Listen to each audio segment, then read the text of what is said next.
विषय हिंदी, कक्षा स्नातक स्नातकोत्तर, वर्ष 2022 से 2025।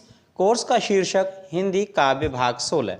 उपशीर्षक कबीर की प्रमुख साखियों की व्याख्या।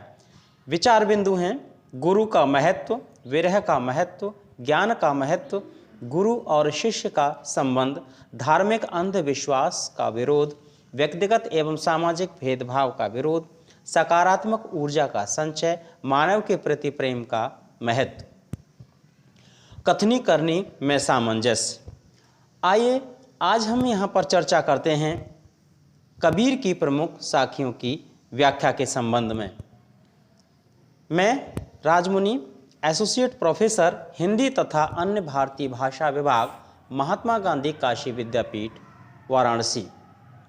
कबीर की साखियों की जो बात की जाए तो यहाँ पर हम गुरुदेव को अंग के अंतर्गत जो कबीर की साखी है सतगुर लई कमाण कर, और दूसरी है पीछे लागा जाय था लोक वेद के साथ, तीसरी है ना गुर मिल्या न शिष्य भया, चौथी है विरह के अंग में यह तन जारो मस करूं लिखूं राम का नाम, पांचवी है सब रग तंत रबाब तन, छठी है कबीर राम ध्याय लय जिभ्यासों करमंत। इन साखियों की हम व्याख्या की चर्चा करेंगे, लेकिन व्याख्या करने से पहले सबसे पहले यह जानना ज़रूरी है कि जब व्याख्या लिखी जाती है तो उसको किस प्रकार लिखा जाए। तो सबसे पहले संकेत लिखना बहुत ज़रूरी है। संकेत में आपको जो पद दिया है, जो दोहा दिया है, उसका प्रथम शब्द और डॉट डॉट करके उसका अंतिम शब्द। इसके बाद संदर्भ आपको बताना है। संदर्भ यानी प्रस्तुत जो साखी है, जो पद है, कहाँ से लिया गया है। प्रसंग में आपको बताना है कि जो कवि है वह प्रस्तुत साखी में क्या बताना चाह रहा है। व्याख्या के संबंध में एक बात बहुत आवश्यक है कि अनुवाद और व्याख्या में अंतर होता है। अनुवाद अक्षरशः किया जाता है और व्याख्या अक्षरशः हो ये ज़रूरी नहीं है, लेकिन व्याख्या, कोई भी व्याख्या अंतिम व्याख्या नहीं होती है। हाँ, व्याख्या में एक बात विशेष रूप से ध्यान देने की है, जब कोई किसी पद की या साखी की व्याख्या की जाती है तो उसका जो मूल भाव है वो यथावत बना रहे। उसके बाद काव्यगत सौंदर्य की बात आती है। काव्यगत सौंदर्य में विशेष रूप से कवि ने किस संदर्भ में बात की है ये बताना बहुत ज़रूरी है। उसके बाद भाषा, उसके बाद रस, छंद, अलंकार, शब्द शक्ति, गुण, शब्दों का प्रयोग, शब्दों का चयन, इस पर चर्चा की जाए तो जो व्याख्या है वो एक बेहतरीन व्याख्या बन सकती है। आइए अब हम बात करते हैं गुरुदेव के अंग की, जिसकी साखी है सतगुर लई कमाण करे बाहन लागा तीर, एक जुबाही अप्रीति सुन भीतरे रहा शरीर। कबीरदास का मानना है कि जो सच्चा गुरु है, सदगुरु जिसे कहते हैं, उसने क्या किया है। सच्चे गुरु ने ज्ञान रूपी एक धनुष अपने हाथ में ले लिया है और मुझ पर उपदेश रूपी यानी सलाह रूपी जो बाण है उनकी वर्षा करने लगा है, क्योंकि जो सच्चा गुरु है वही सच्ची सलाह भी दे सकता है। वो कहते हैं, वे मानते हैं, अर्थात इसको ऐसे भी समझें कि उन्होंने प्रयत्नपूर्वक आध्यात्मिक शक्ति, जिसे आप सकारात्मक ऊर्जा भी कह सकते हैं, यह तीर शिष्य के शरीर में पूरी तरह से प्रवेश कर गया है और इसने तन ही प्रभावित नहीं किया, बल्कि तन और मन दोनों को भेद करके ये वहीं पर विलीन हो गया है। अब उससे बाहर निकलता ही नहीं है। अर्थात इसने मुझे अंदर तक, मेरी अंतरात्मा तक इसने मुझे प्रभावित किया है। और कहते हैं कि शरीर में एक बार में एक ही विचार रह सकता है, या तो एक बार में नकारात्मक ऊर्जा रहेगी या सकारात्मक। तो कबीर कहते हैं, या नकारात्मक विचार कह सकते हैं या सकारात्मक विचार। कबीर कहते हैं कि ये ज्ञान की जो ज्योति मेरे गुरु ने जलाई है, अब इससे अज्ञान का अंधेरा सदैव सदैव के लिए नष्ट हो चुका है। यहाँ पर इस पद में कबीरदास जी ने सच्चे गुरु के द्वारा दिखाए हुए रास्ते का महत्व प्रतिपादित किया है। गुरु का महत्व जीवन में क्या है। वैसे अगर वास्तव में देखा जाए तो लगभग सभी निर्गुण संतों और सगुण संतों ने दोनों ने गुरु के महत्व को जीवन में स्वीकार किया है।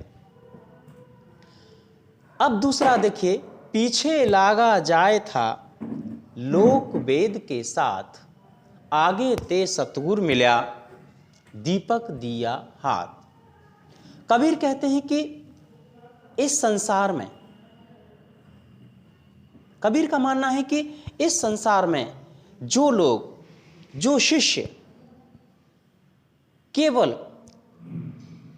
वेद, शास्त्र, कुरान, बाइबल यानी जितने भी धार्मिक ग्रंथ हैं, या हम यूं कहें कि धर्म और ईश्वर के नाम पर बनाए हुए जितने भी रास्ते हैं,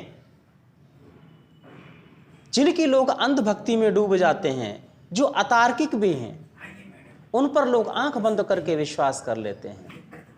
तो कबीर का शिष्य कहता है कि गुरुदेव, मैंने भी उन्हीं अंधविश्वास के जो लोग हैं, उन्हीं के द्वारा जो बताए हुए रास्ते हैं, मैं भी उन्हीं के पीछे पीछे चल रहा था, लेकिन मुझे संसार में कहीं कोई मुक्ति का मार्ग नहीं मिला। क्योंकि मुक्ति तो अंतर्मन से होती है, बाहरी व्यवहार से थोड़ी ना होती है। तो कहते हैं कि तभी मुझे मेरे जीवन में एक सच्चे गुरु की प्राप्ति हुई।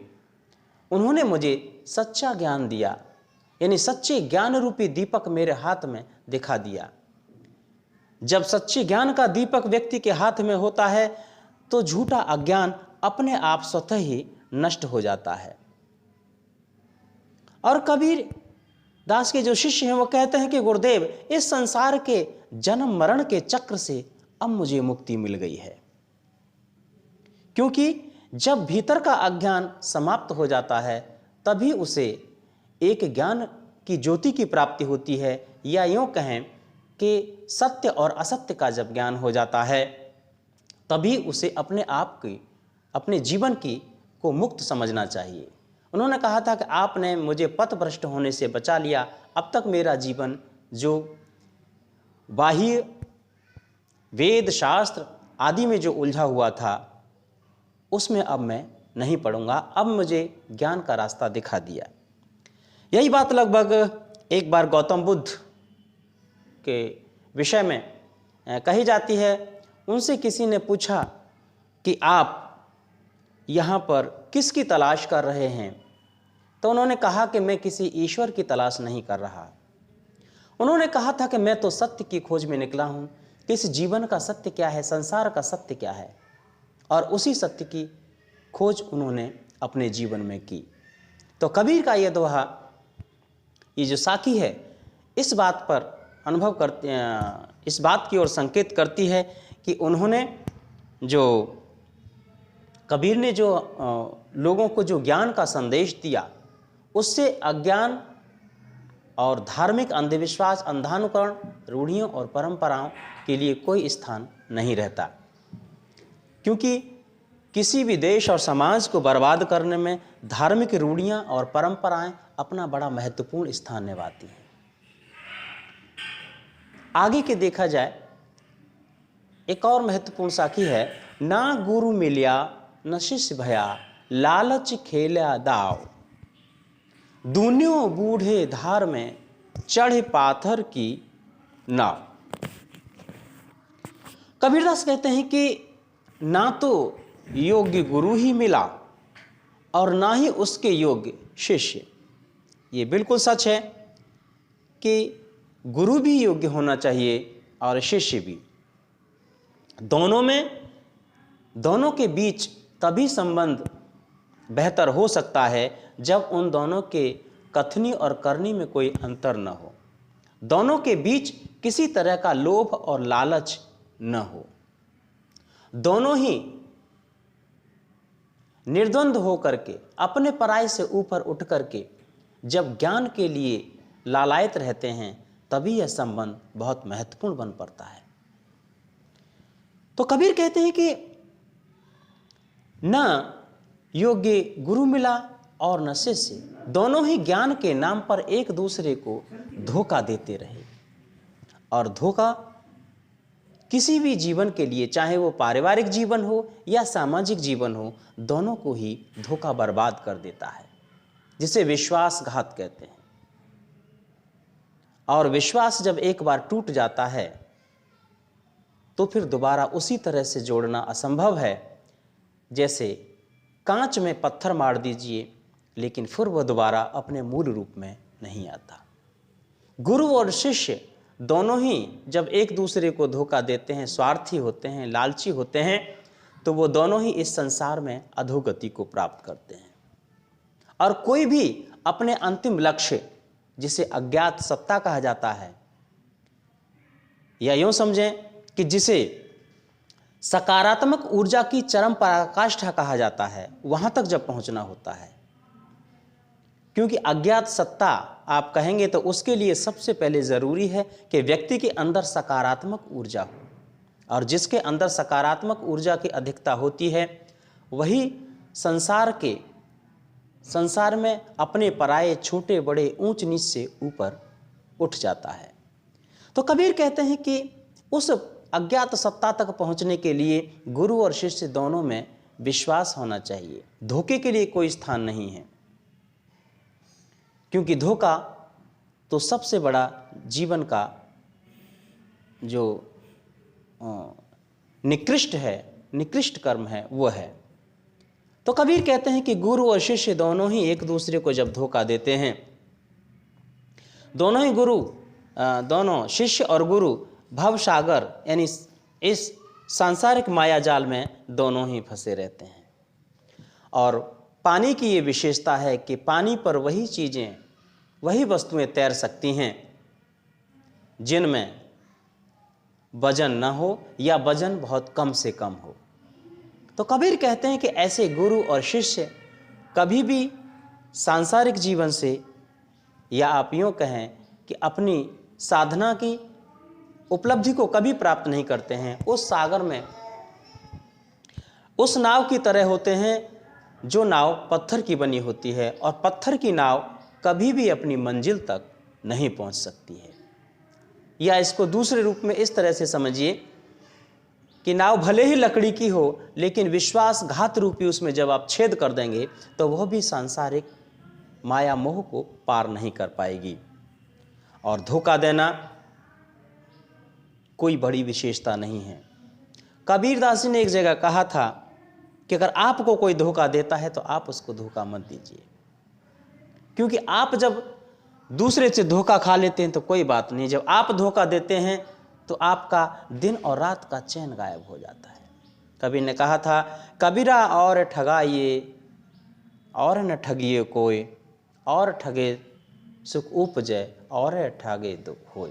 यानी जब आप दूसरे को ठगते हैं तो आपके मन में बहुत दुख होगा, उस दुख का कोई निवारण नहीं हो सकता है। तो इसके बाद फिर कबीर की एक साखी है, विरह के अंग से यह ली गई है।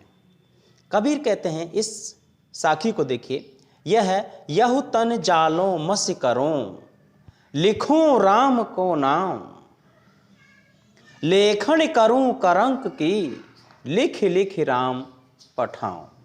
कहते हैं कि हे अज्ञा सत्ता, मैं इतने दिनों से तुझे पुकारता रहा लेकिन तू नहीं आया। अब मेरे पास कोई विकल्प नहीं है। यह तन जारो मस करूं, लिखूं राम का नाम। जितने भी निर्गुण संत हैं राम शब्द का इस्तेमाल करते हैं, कृष्ण का करते हैं, अल्लाह, खुदा या जिसका भी करते हैं, लेकिन उनका उद्देश्य एक ही है कि उनका जो ईश्वर है, जो अज्ञात सत्ता है, जो सकारात्मक ऊर्जा है, वह गुणातीत है, गुणों से परे है। इसीलिए वो बार बार इस बात को कहते हैं कि कबीर के जो राम है वो दशरथ के बेटा नहीं है, वो अज्ञात सत्ता है जो हर व्यक्ति के अंदर सकारात्मक ऊर्जा के रूप में विद्यमान रहती है। तो कबीर कहते हैं कि इस शरीर को मैं जलाकर राख कर दूं, इस शरीर को जलाऊं और जलाने के बाद जो राख बनेगी उसकी मैं स्याही कर लूं, और जलाने के बाद जो हड्डियां शेष बचेंगी उनसे मैं लेखनी बना लूं, कलम बना लूं, और उस कलम से प्रभु के पास मैं बार बार यह संदेश भेजूं। क्योंकि विरह के विषय में यह कहा जाता है कि विरह जीवन के लिए उपयोगी होता है, साधक के लिए विशेष रूप से। महादेवी ने भी यही कहा था कि मैं विरह में लीन हूँ, मैं विरह में ही रहना चाहती हूँ और मुझे रहने दो। कहते हैं कि मैं उस राम के पास भेजती रहूं। ये कबीर की अंतरात्मा कह रही है कि उसको इतने दिन हो गए पुकारते पुकारते, लेकिन वह आज तक नहीं आया, और उसने मेरी दशा और दिशा दोनों नहीं आकर देखी। इस संदेश को पढ़ने के बाद शायद उसे मेरी याद आ जाए। कबीर कहते हैं कि मेरी जैसी विरहिणी की दशा को देख करके यह वियोग पत्र मेरे प्रियतम तक जब पहुंचे तो शायद मेरी वो दशा को देख करके कुछ पिघले और उसे मेरी याद आ जाए और वो मुझे अपने पास बुला ले। ये जीवात्मा की प्रेम दशा है जो सारे संसार से मुक्त होकर के उस अज्ञात सत्ता के पास पहुंचना चाहती है, जहां पर जाने के बाद यह सांसारिक जो जीवन है वह बिल्कुल अलग थलग दिखाई देता है। उसे फिर पुनः पुनः जन्म लेने की आवश्यकता नहीं पड़ती। इस पद में आत्मा की और परमात्मा के बीच में जो विरह जो दर्शाया गया है, सच में दोनों के लिए बहुत महत्वपूर्ण है। कई बार व्यावहारिक जीवन को अगर देखें तो जो लोग आपके नज़दीक बहुत अधिक दिन तक रहते हैं वे, और जो सगे संबंधी या मित्र दूर रहते हैं वे, जो दूर रहते हैं उनके प्रति जो प्रेम होता है कुछ अधिक प्रगाढ़ हो जाता है, और नज़दीक वाले के लिए इतना नहीं। इसलिए शायद कबीर ने कहा कि मैं विरह में मैं जो है अपने अज्ञात सत्ता के लिए अब मैं पत्र लिखूं। एक जगह और कहा है कि जी बढ़िया छाला पड़ा राम पुकार पुकार, कि मेरी जीभ में छाला पड़ गया राम पुकारते पुकारते।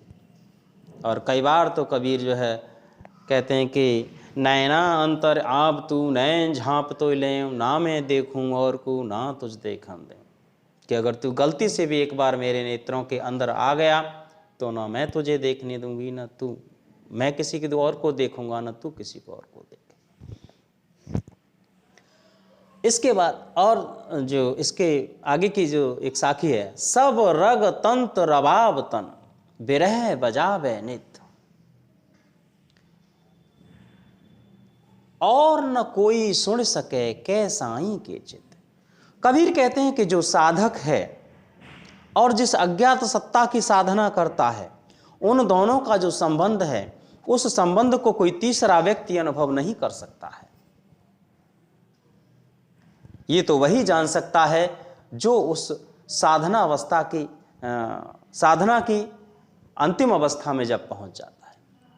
कबीर कहते हैं कि प्रभु जो भक्त है, जो विरही भक्त है, उसके विषय में कहते हैं कि मैंने क्या किया। रग कहते हैं नस, तंत्र तंत्री तांत, रबाब एक वाद्यंत्र होता है, बाजा जिसको आप कह सकते हैं। और कहते हैं कि जो बजाने वाला है वो प्रभु है, जो वियोग है उसको बजाने वाला, और सुनने वाले दो लोग हैं। एक तो अज्ञात सत्ता है जिसे सकारात्मक ऊर्जा कह सकते हैं आप, और दूसरा भक्त है। ये दो ही सुन सकते हैं। और कहते हैं कि मैंने अपने समस्त शरीर की नाड़ियों को तांत के समान बना लिया है और पूरा शरीर सितार के समान हो गया है। प्रियतम जो मेरा है, कि जो विरह है, जो विरह इस शरीर को प्रतिदिन बजाता है, हर पल विरह में लीन रहती है ये जीवात्मा। लेकिन इस विरह के, इस जो वाद्य यंत्र को जो विरह बजाता है, उसको से जो ध्वनि निकलती है, जो आवाज़ निकलती है, जो संदेश निकलता है, जो अपनेपन का एहसास कराता है, उसको केवल वो अज्ञात सत्ता ही सुन पाती है, या केवल विरही भक्त ही सुन पाता है। कोई तीसरा व्यक्ति उसको नहीं सुन पाता है। यहाँ पर ईश्वर और भक्त के मिलने के लिए विरह जो दशा है, उसका बहुत वास्तविक चित्र कबीर ने खींचा है। आगे एक साखी है, वो इस प्रकार है। कबीर राम ध्यायले जिभ्या सौ करिमंत, हरि सागर जिन बीसरे छीलर देखे अनंत। कबीरदास कहते हैं कि उनका मानना यह है कि ये शरीर जो मिला है हमको, हड्डी मांस रक्त से बना हुआ ये शरीर है, और इसमें जितने भी अंग हैं, उन सारे अंगों का सदुपयोग करना चाहिए। सज्जन लोगों को, संत लोगों को, और लगभग सभी लोगों को। जो इन शरीर के अंगों का सदुपयोग करेगा वही संसार से पार हो जाएगा।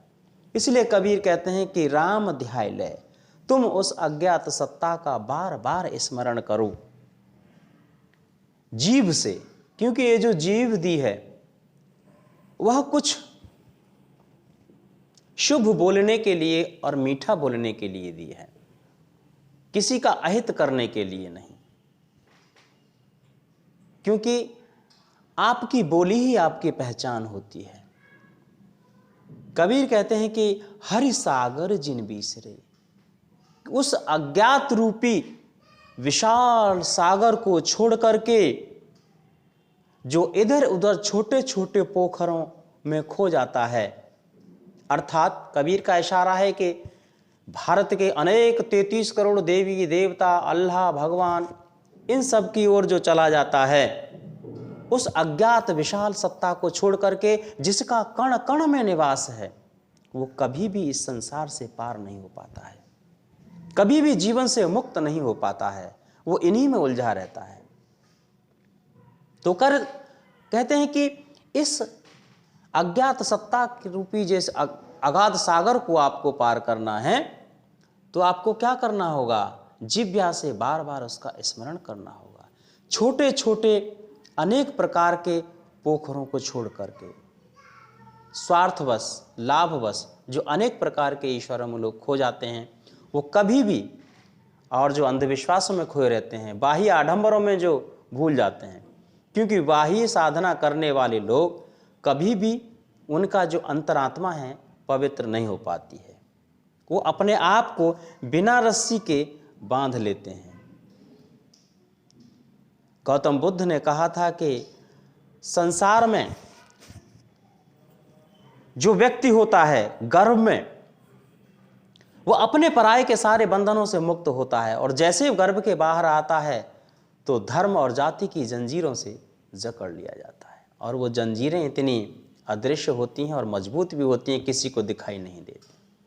तो कबीर कहते हैं कि इस विशाल अज्ञात सत्ता को ही स्मरण करो, जो संसार के कण कण में व्याप्त है। उसको छोड़ दोगे तो आपको कहीं भी मुक्ति नहीं मिलेगी।